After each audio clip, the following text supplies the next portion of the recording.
In light of what's been going on in the world, I've decided to do something a little different today. Knowing how to survive in any kind of emergency situation depends on a lot of different factors, like your environment and how much time you have to prepare or how much money you have to put into it. But there are a few things that are relevant no matter where or who you are that pretty much everybody can afford.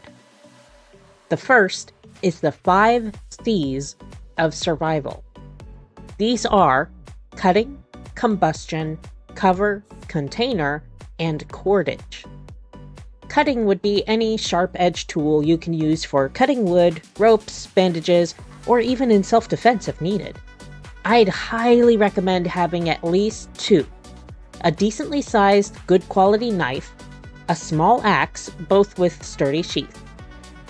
These are going to be indispensable for helping you find and use other supplies.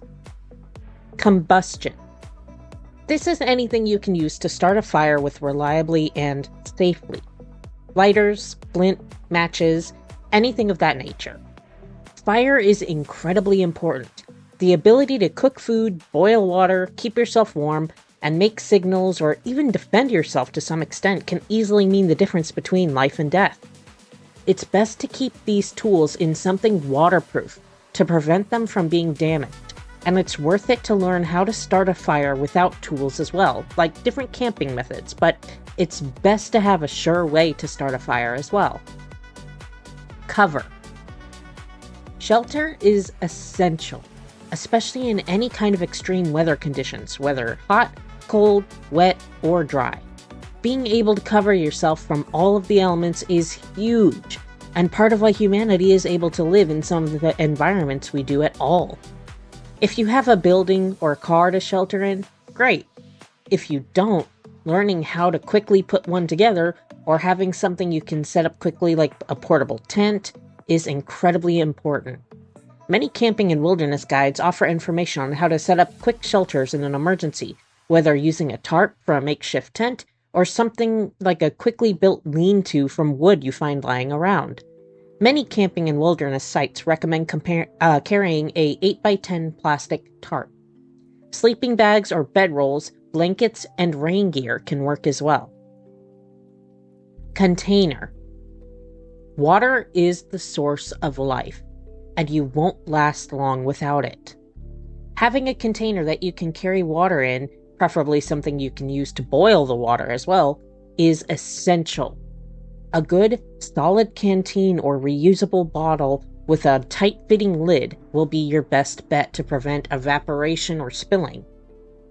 A stainless steel flask, canteen, or bottle should do the trick, especially if it's something you can boil the water in directly atop the fire. If not, you'll need another way to purify the water, or something else to boil it in, like a pot or deep pan. I would really recommend having at least 2 different methods to purify water. Cordage. Rope and twine has a multitude of uses, but is very time-consuming and possibly difficult to make if you're in a survival situation. Keeping some on hand and ready to go can give you a huge advantage. Mariner's net line is the kind that I've heard most highly praised and recommended, but paracord, hemp twine, and other materials can work as well and may be much easier to find. A paracord bracelet can ensure that you have some immediately available to you should you ever need it. Along with all of these, your basic survival supplies should always contain water, first aid supplies, and some non-perishable food. Other items that you should keep in stock will depend on your environment. Do you live somewhere hot or cold? Is water readily available in your immediate area, or would you be unable to get it if taps stopped flowing? What about food? Do you have a chronic medical condition that requires medication that may become unavailable to you? What material are the clothes in your closet right now? Did you know that cotton saps body heat like mad when it's wet and can cause you to become hypothermic?